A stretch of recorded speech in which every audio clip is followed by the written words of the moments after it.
महाराष्ट्राचे मुख्यमंत्री म्हणून सन्माननीय देवेंद्रजी फडणवीस यांनी शपथ घेतली।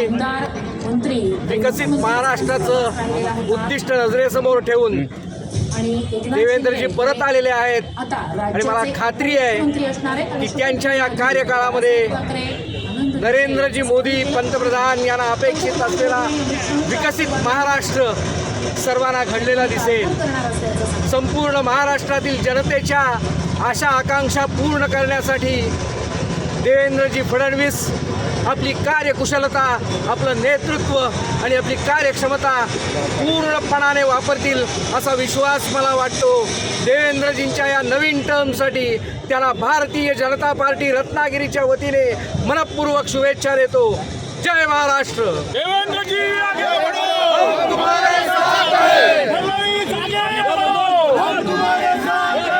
विधानसभेच्या निवडणुकीमध्ये युतीसाठी कौल दिला होता आणि खरं तर देवेंद्रजी तेव्हाच मुख्यमंत्री होणं अपेक्षित होतं, परंतु तेव्हाच्या मित्रपक्षाने गद्दारी केली आणि देवेंद्रजी महाराष्ट्राच्या मुख्यमंत्रीपदापासून दूर राहिले।